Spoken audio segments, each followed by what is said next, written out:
오늘 아침에 갑자기 기온이 많이 내려가는 큰 변화가 일어났죠. 이런 계절에 다들 건강 조심하셔서 또 건강하게 새로운 계절을 맞이했으면 좋겠습니다. 우리가 사는 세상이 어떤 세상인가 하는 것을 우리가 쭉 말씀 나누고 있습니다. 먼저는 이 세상은 하나님을 인정하지 않는, 하나님 없는 세계다. 그래서 이 세상이 슬플 수밖에 없다 하는 말씀 나누었죠. 근데 그 무신론 중에서 정말 문제가 되는 것은 하나님이 없다라고 말하는 게 문제가 아니고 하나님이 있다고 말하면서도 하나님 없는 것처럼 사는 것이 문제다. 그게 진짜 더 심각한 무신론이다 하는 말씀 나누었습니다. 두 번째는요, 이 세상은 모든 문제를 마지막에는 폭력으로 해결하려고 하는 세상이다. 폭력을 최종 해결책으로 생각한다. 그랬습니다. 잘 생각해 보십시오, 여러분. 여러분도 여러분 자녀들하고 얘기하다가 여러분이 뭘 가르쳐 주는데 애들이 따박따박 말대꾸를 다 합니다. 그리고 수긍을 안 해요. 그럼 마지막에 어떻게 됩니까? 야, 이놈의 자식아! 이렇게 되죠. 그게 폭력입니다. 그게 폭력이에요. 사실 폭력은 우리 삶에 굉장히 깊이 들어와 있습니다. 우리는 마지막에는 결국 힘으로 해결하려고 하는 이런 경향을 가지고 있어요. 근데 예수님은 어떤 분이셨습니까? 이 땅에 평화의 왕으로 오신 분이에요. 그러니까 우리가 폭력으로 해결할 게 아니고 평화의 방법을 찾아야 한다. 그게 예수 믿는 사람의 방식이어야 한다 하는 말씀을 지난주에 나누었습니다. 물론 이 세상은 하나님이 없다는 사람들 혹은 하나님 없는 것처럼 사는 사람들도 많고 또 폭력을 최종 해결책이라고 생각해서 곳곳에서 전쟁이 일어나고 그렇게 지금 그 속에 우리가 살고 있습니다만, 그럼에도 불구하고 하나님이 계시다고 생각하고 자기 삶을 살고 있고 또 이 세상에 어떻게 하든지 평화의 길을 모색하려고 하는 많은 사람들이 있는 것도 사실입니다. 그러니까 여전히 이 세상은 사실 아직도 희망이 있다. 그리고 저는 그 최종적 희망이 교회라고 생각하거든요. 이 교회가 진짜 하나님의 방식을 이해해야 된다. 그래서 교회의 운영에서부터 교회 가는 일들이 다 하나님 방식대로 가야 한다. 그때 이 세상에 희망이 있을 것이다. 이렇게 생각하고 있습니다. 오늘은 세 번째입니다. 이 세상은 어떤 세상인가 하면 안타깝게도 분리의 세상이다. 그렇게 말할 수 있습니다. 분리, 나누는 거죠. 지금 우리가 팔레스틴 땅에서 계속되는 전쟁을 보고 있습니다. 제일 먼저 이스라엘을 하마스라고 하는 무장 집단이 침략을 했죠. 최소한 작금의 상황은 그 사람들이 먼저 시작했죠. 물론 그 분열의 역사를 우리가 다 설명하려면 끝도 없을 정도로 그 앞에 충돌의 역사가 많습니다만, 어쨌든 이번에 분쟁은 하마스가 먼저 시작한 거죠. 먼저 들어가서 이스라엘 사람들을 막 잡아다가 인질로 삼고 사람을 죽이고 그러지 않습니까? 그랬더니 이스라엘 사람들이 또 거기에 대한 보복으로 거기를 막 팔레스타인 지역을 완전히 쑥대밭을 만들어버렸죠. 그게 지금 번져서 지금 레바논도 폭격을 하고 있고 이란이 지금 전쟁에 참여하느냐 마느냐 해서 온 세상이 지금 매우 불안한 가운데 있지요. 그런데 이것이 발생되게 된 계기를, 가장 최근의 계기를 한번 찾아보자면 2002년도부터 시작된 팔레스타인 장벽 건설을 빼놓을 수가 없습니다. 유대인들이 팔레스타인 사람들이 모여 사는 곳의 둘레에다가 장벽을 짓기 시작했어요. 벽을 쌓았습니다. 그 벽이 높이가 10m입니다. 사람이 못 넘습니다. 거기다가 그 둘레가 그 쌓은 거리가 700km입니다. 그래서 그 팔레스타인 사람들이 사는 곳을 완전히 봉쇄해버렸습니다. 물론 이유는 그 사람들이 테러 활동을 하니까 못하게 막겠다는 겁니다. 그래서 완전히 둘러싸버렸습니다. 장벽으로. 그래서 사실상 그곳은 지금 세계에서 가장 큰 감옥이다 그렇게 불러요. 그리고 다 가로막아 놓고는 검문소 몇 개를 만들어 놓고 유대인들이 다 드나드는 걸 통제하는 겁니다. 그러니까 사실상 그 사람들 거기 다 갇혀 살고 있는 겁니다. 그러니 그 분노가 그렇게 받는 대접들을 이 사람들이 받아들일 수가 없지 않겠습니까? 이것이 갈등의 원인이 되고 있다 하는 것은 최근의 이유가 될 것입니다. 그런데 사실 우리가 역사를 좀 보면 너무 안타깝게도 사실 유대인들이 과거에 이런 차별 대우를, 이런 분리를 당해왔던 사람들이 유대인입니다. 우리가 잘 알거니와 기독교가 유럽에 전파되어서 유럽이 기독교 사회가 되고 난 후부터 유대인들은 끊임없는 분리의 대상이었습니다. 그러니까 유대인들은요, 기독교로 개종하지 않은 모든 유대인들끼리 따로 모아놓고 살게 했습니다. 그걸 게토라고 불렀어요. 그 역사가 2000년입니다. 어디를 가든지 유대인들은 기독교인들과 섞여서 못 살게 만들었어요. 딱 가둬놓았어요. 그리고 유대인들은요, 기독교인들이 가질 수 있는 모든 직업을 가질 수 없게 만들었어요. 땅도 소유할 수가 없고 기술도 배울 수 없도록 딱 차단해버렸어요. 그래서 유대인들이 그들이 먹고 살려고 찾아낸 게 뭐는가 하면 고리대금입니다. 돈놀이 하는 거. 왜냐하면 기독교인들은 이자를 받으면 안 된다 해서 돈놀이를 못하게 했거든요. 그러니까 유대인들이 그걸 하게 된 거예요. 결과적으로는 그것 때문에 유대인들이 세계에서 제일 부유한 민족이 되었다. 말은 그렇게 합니다만 어쨌든 그 시작은 유대인들을 분리시킨 것이었습니다. 심지어 이런 말도 있습니다. 히틀러라는 사람이 유대인들 600만 명을 살해하지 않았습니까? 끔찍한 일을 저질렀지 않습니까? 근데 왜 유대인들을 죽일 수밖에 없었는가 하면 원래 유대인들을 추방시키려고 했대요. 독일이 다스리는 모든 영역에서 유대인들을 쫓아내려고 한 거예요. 근데 이 유대인들을 받아주려고 하는 나라가 아무도 없는 거예요. 그들이 히틀러가 그 사람들을 쫓아내는데 이 유대인들을 받아줄 나라가 없는 거예요. 다 틀어막고 못 들어오게 하는 거예요. 그러니까 히틀러가 생각해낸 방법이 죽여버리자. 그리고 유대인들은 아무리 죽여도 다른 사람들이 거기에 대해서 문제제기 안 할 거야. 왜냐하면 2000년 동안 유대인들을 끊임없이 분리시키고 차별시켜 왔기 때문에 유대인들은 이 세상에서 다 죽여버려도 아무도 문제제기할 사람 없을 거야 한 게 히틀러의 첫 생각이었다는 거예요. 그래서 그 끔찍한 만행을 저질렀다는 겁니다. 그러고 보면 유대인들은 자기들이 끊임없이 분리와 차별의 대우를 받아온 사람들인데, 근데 이제는 남을 분리시키고 차별하는 일을 또 자기들이 하고 있는 겁니다. 그러니 이것이 역사의 참 안타까운 일이다, 이렇게 말할 수 있겠지요. 자, 여기서 우리가 성경에서 뭐라 말씀하시는가? 성경에서는 이런 인간의 모습을 보고 이런 세상의 모습을 보고 성경은 뭐라고 말씀하시는가 하는 걸 한번 볼 필요가 있습니다. 누가복음 10장에서 예수님께서 한 율법 교사로부터 이런 질문을 받습니다. 선생님, 내가 뭘 해야 영생을 얻으리까? 이렇게 묻습니다. 그때 예수님께서 율법에 뭐라고 적혀 있느냐라고 되물으셔요.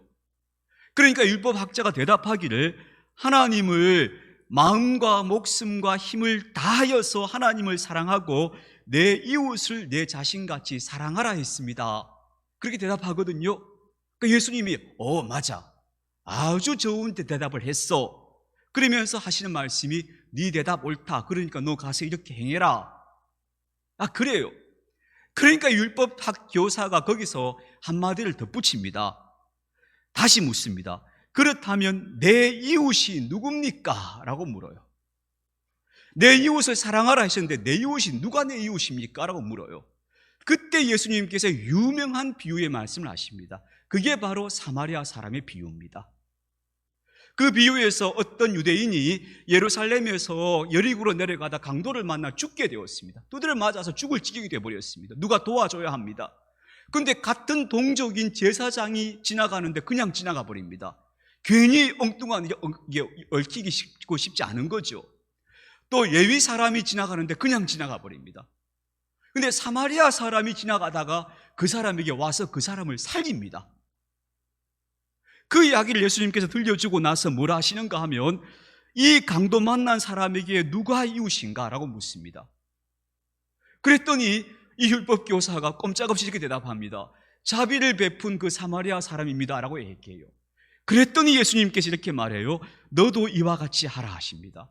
이게 누가복음 10장 37절인데 우리 교회의 모토입니다.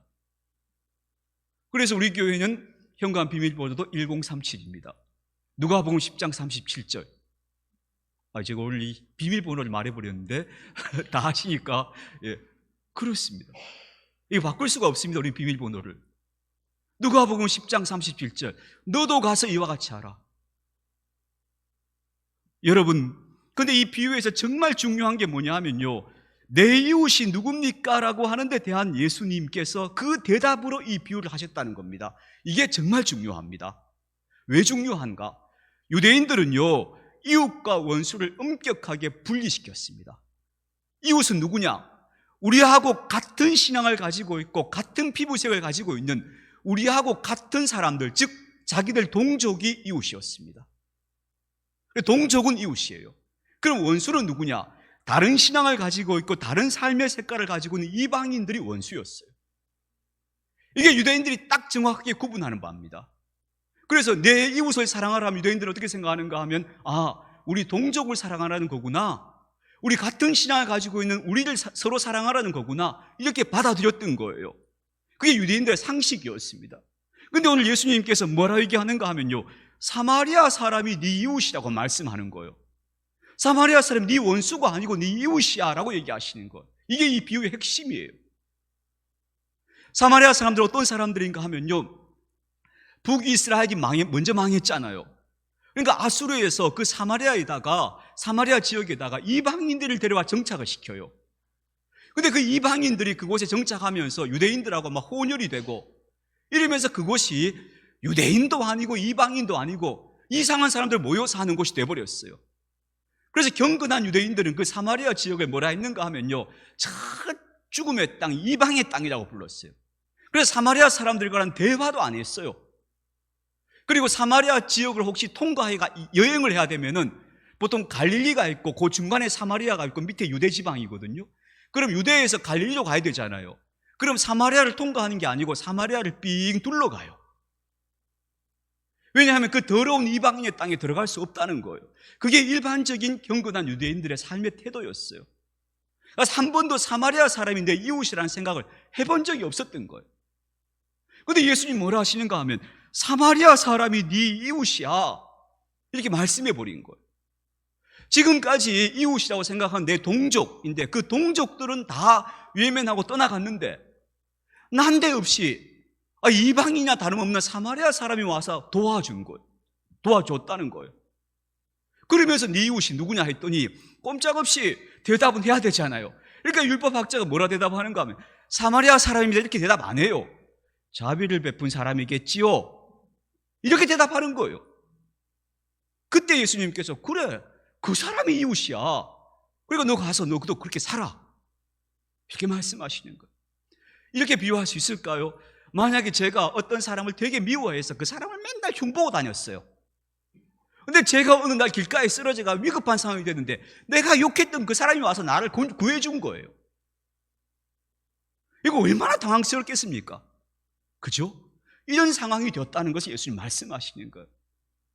예수님께서 이 이야기에서 뭘 말씀하시는가 하면요, 여기서 이웃과 원수를 분리시키지 말라는 거예요. 너는 지금까지 너의 동족을 이웃이라 생각하고 신앙이 다르다고, 색깔이 다르다고, 삶의 태도가 다르다고 사마리아 사람의 원수라 생각했는데 그런 분리의 장벽을 부숴버리자는 거예요. 그래서 우리 예수님께서 이 땅에 왔을 때 예수님 하신 말씀이 사람들을 막 뒤흔든 거예요. 그래서 경건한 유대인들이 예수님이 그렇게 미웠던 거예요. 왜냐하면 자기들이 엄격하게 지켜왔던 걸 예수님이 막 흔들어 버리니까. 이웃과 원수의 분리를 예수님께서 허물어 버리신 거예요. 그 담을 다 무너뜨려 버리신 거예요. 이게 바로 사마리아 사람의 비유였던 거죠. 오늘 우리가 읽은 에베소서 본문에서 바울이 이렇게 말합니다. 예수님은 모든 분리된 관계들을 이으시는 분이다. 즉 화목하게 하시는 분이 예수님이시다, 그래요. 하나님과 우리 사이에 그 죄로 인한 장벽들을 다 허물어서 하나님과 우리가 이어지게 만드신 분이 예수님이시고, 또 사람과 사람 사이, 예컨대 유대인과 이방인 사이에 가로막혀 있던 그 벽도 헐어버리셔서 그걸 이어주신 분이 예수님이시라는 거예요. 여러분, 이건 되게 놀라운 사실입니다. 복음이 가지고 있는 놀라움이 뭐냐 하면요, 유대인과 이방인을 화목하게 만든 거예요. 유대인과 이방인은 절대 한 자리에 모일 수 없었어요. 근데 예수 그리스도를 믿는 사람들은 유대인이든 이방인이든 여자든 남자든 노예든 자유인이든 함께 모이는 거예요. 이게 그 당시 세계에서는 충격이었어요. 우리가 왜 오직 믿음으로 말미암아 구원받는다 하잖아요. 이 말이 얼마나 놀라운 말인가 하면요, 생각해 보세요. 누구라도, 유대인 아니어도 돼요, 할례 안 받아도 돼요, 율법 안 지켜도 돼요, 누구라도 예수만 믿으면 하나님 자녀가 된다 했어요. 그럼 이거는 이방인들로서는 모든 자기 앞에 있던 장벽들이 다, 울타리가 다 사라진 거. 우리가 예수님을 믿기만 하면 하나님 자녀가 되는 거야? 그래서 그 당시 사람들에게 이건 굉장한 충격이었던 거예요. 그래서 갈라디아서에서 바울이 계속해서 소리 높여 외치는 게 그거예요. 그게 그리스도인의 자유인데, 진정한 자유인데 왜 그걸 모르느냐고 막 바울이 소리를 치는 거예요. 복음은 그래서 모든 장벽을 허물어서 화목하게 만드는 게 복음의 역사였던 거예요. 그래서 복음이 들어가는 곳마다 그런 일들이 일어났어요. 신분제가 타파되고 남녀의 차별이 타파되어지고, 복음은 어디를 들어가든지 그런 식으로 장벽을 다 헐어버리고 잊고 화목하게 하고 평화를 만드는 그런 역할들을 복음이 해왔던 거예요. 그래서 예수 그리스도는, 그래서 로마서에서 그렇게 말씀하잖아요. 예수님은 하나님께서 화목 제물로 삼으셨다. 예수님이 바로 이 땅에 보내신 화목의 제물이다. 그럼 예수를 믿는 우리는 어떻게 살아야 되겠어요? 화목의 제물로 살아가야 하는 게 우리 사명이고 역할인 것이죠. 그래서 에베소서에 이렇게 말합니다. 이제부터 너희는 외인 아니다, 나그네 아니다, 너희는 성도들과 동일한 시민이고 하나님의 권속, 가족이다, 이렇게 얘기해요. 그 사람들 다 이방인들이에요. 그 이방인들에게 너희는 지금부터 하나님의 가족이야 라고 받아들이시는 거예요. 그게 오늘 우리가 읽은 에베소서의 위대한 말씀인 거죠. 그래서 여러분, 우리가 이걸 생각해 봐야 돼요. 우리가 자꾸 어떤 차이를 강조하게 되면 분리하는 사람이 될 수 있어요. 근데 차이가 아니고 동질성을, 같은 것을 바라보기 시작하면 연합하는 사람, 화목하는 사람이 되는 거예요. 그렇죠?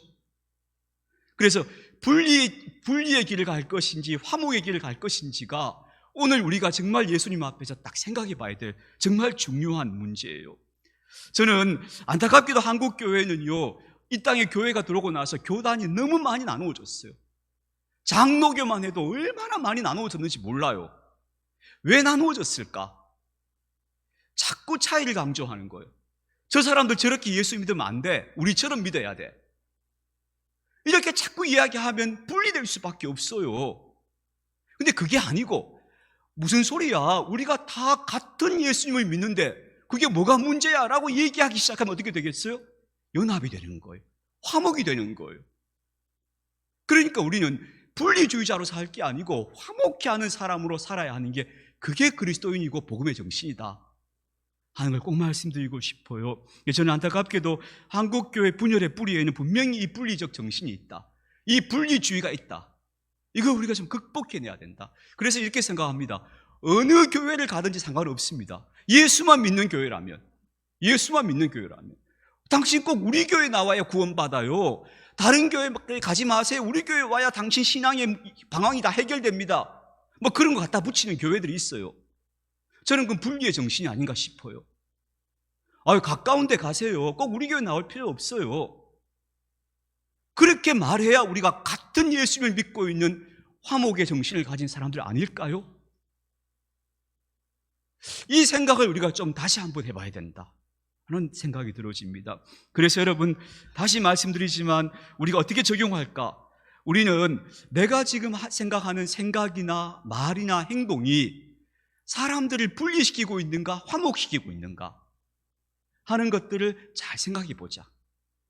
지금 나의 선택이 분리의 길을 가게 하는가, 화목의 길을 가게 하는가, 이걸 우리는 늘 생각하면서, 그래서 화목의 제물이 되자 하는 말씀을 드리고 싶어요.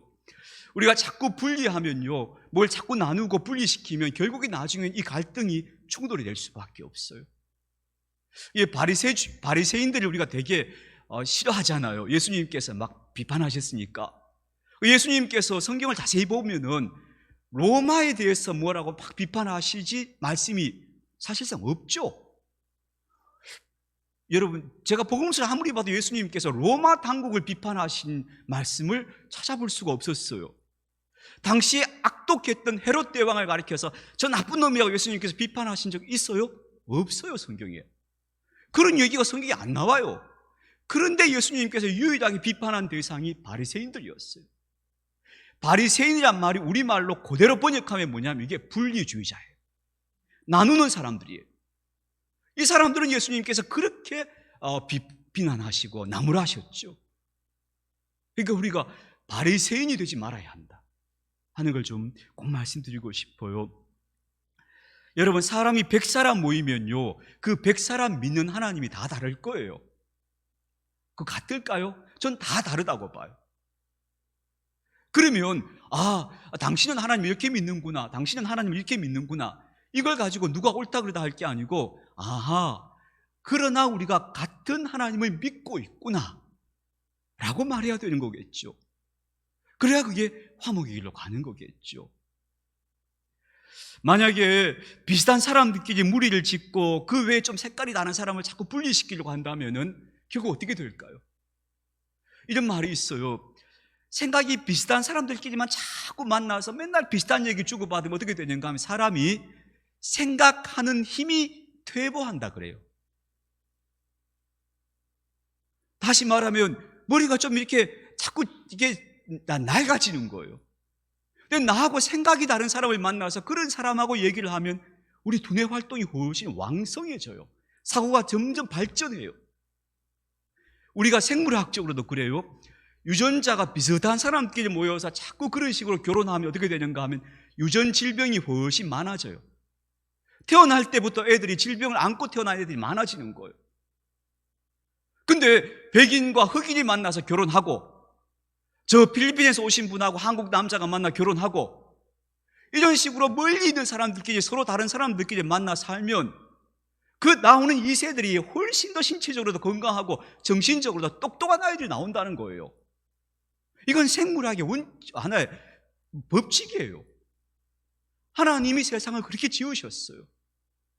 그러니까 우리가 같은 색깔만 모으고 색깔 다른 건 분리하는 이런 태도 좀 우리가 진지하게 생각해 봐야 된다. 특히 그리스도인들은 그래야 한다 하는 말씀을 꼭 드리고 싶어요.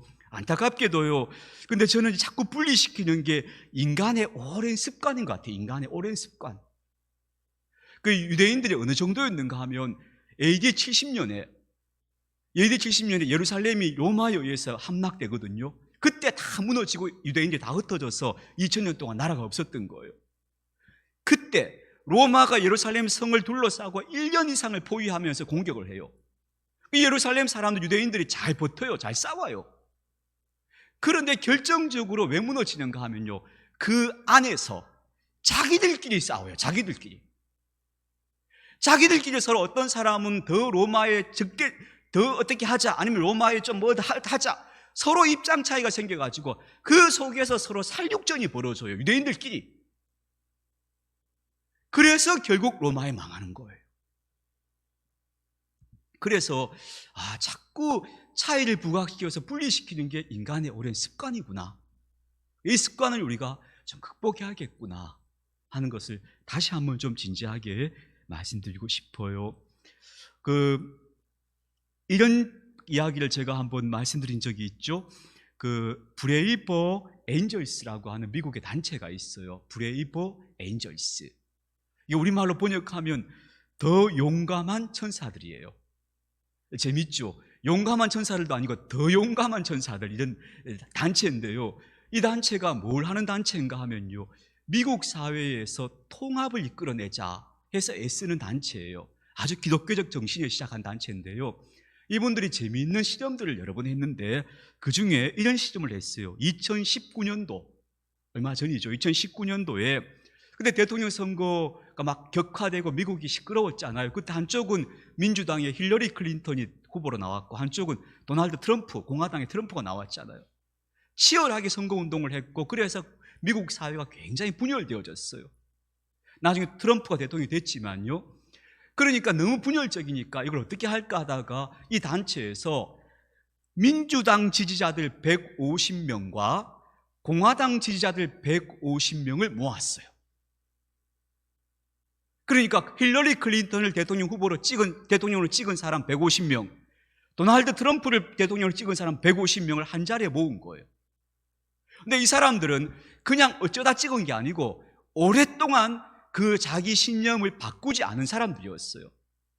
그러니까 이 사람은 한쪽에는 골수 민주당 지지자, 한쪽에는 골수 공화당 지지자 150명씩 모은 거예요. 모아가지고 3일 동안 이 집단 캠프를 했어요. 근데 재미있는 게 처음에 모였을 때 사람들은요, 서로가 너무 말하자면 거리감이 있었겠죠. 말도 잘 안 통할 것 같고, 대화도 안 될 것 같고, 이렇게 모였어요.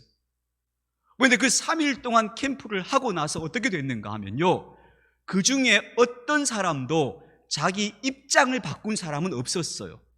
그러니까 150명의 민주당 지지자는 여전히 민주당 지지자로 남았고, 공화당 지지자는 공화당 지지자로 남았어요.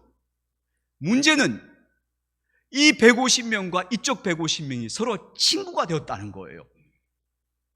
마칠 때쯤에는 서로 말을 걸고 친근하게 웃고 주소를 교환하고 다음 만날 약속을 하고 이렇게 친구가 됐다는 거예요. 이게 정말 놀라운 이야기예요. 어떤 사람도 자기 입장을 바꾼 사람은 없었지만 그러나 서로가 친구가 될 수 있다는 걸 확인한 거예요. 여러분, 저는 우리 그리스도인들이 이 세상 속에서 그래야 한다고 생각합니다. 내가 어떤 신념과 내 신앙에 어떤 관점이 있습니다. 그걸 바꿀 필요가 없습니다. 나는 하나님을 그렇게 믿는 사람이고 내 신앙은 그래. 그게 옳다고 생각하고 계신다면 그 신앙을, 관점을 가지고 가십시오. 그러나 다른 사람 보고 틀렸다고 말하지 마십시오. 그 사람은 그렇게 하나님을 믿을 수 있지. 나와 다르지만. 그래서 우리가 서로 이웃이 될 수 있다는 사실을 인정하는 것. 그게 정말 우리 시대에 꼭 필요하고 우리 지금의 한국교회에 꼭 필요한 게 아닐까요? 어느 유대인 랍비가 이렇게 제자들에게 묻습니다. 하나님 나라가 언제 올까? 이렇게 물었어요. 참 복된 하나님 나라, 아름다운 하나님 나라가 언제쯤 올까? 했더니 제자들이 여러 사람이 대답합니다. 언제쯤 하나님 나라가 오겠죠 막 더러 대답을 합니다. 근데 랍비가 듣고 있는데 고개를 다 가로저어요. 그래서 제자들이 마지막에 묻습니다. 선생님, 그럼 선생님 생각은 어떤 겁니까? 언제 하나님 나라가 옵니까? 했더니 랍비가 대답하기를, 저 거리를 지나가는 사람들이 다 내 형제처럼 느껴질 때 그때 하나님 나라가 온다. 그랬다는 겁니다. 저 거리를 지나가는 사람들이 다 내 이웃이구나. 다 내 이웃이구나. 이게 우리 마음속에 저는 새겨져야 한다고 생각합니다. 그 사람이 어떤 사람이든지 간에 다 내 이웃이구나. 모두가 나의 이웃이구나. 인종이 달라도 괜찮고 신앙의 색깔이 달라도 괜찮고 삶의 태도나 지지하는 정당이 달라도 괜찮고 그게 다 그 사람들이 다 내 이웃이구나 하는 것을 받아들일 수 있을 때 그때가 진짜 하나님 나라가 오지 않겠습니까? 여러분, 이제부터 여러분 꼭 이런 관점을 가지면 좋겠어요. 원수는 없다. 예수님께서는 원수를 사랑하라 하셨어요. 사랑하라는 말은 원수 자체가 이제 없어지는 거예요. 원수는 없어요. 원수는 없고 뭐만 있는가 하면 이 세상에는 이웃만 있어요. 가까이 있는 이웃, 먼데 있는 이웃. 이 세상의 모든 존재들은 다 나의 이웃이에요. 가까이 있고 먼데 있고 그 차이가 있을 뿐이에요. 이 세상의 모든 사람들은 나의 이웃이다. 왜 그렇게 생각해 보십시다. 금방 잘 안 되지만 그 생각을 자꾸 하십시다. 원수는 없다.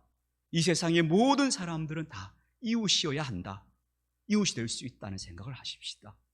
우리 그리스도인들이 먼저 그런 생각을 가지고 삶을 살아간다면 정말 우리가 아름다운 하나님의 나라를 이루어가는 한 작은 일꾼들 역할을 잘 감당하는 거 아니겠습니까? 그렇게 이 불의의 세상에서 화목을 추구하는 사람으로 그렇게 살아가는 저와 여러분들이 되었으면 좋겠습니다.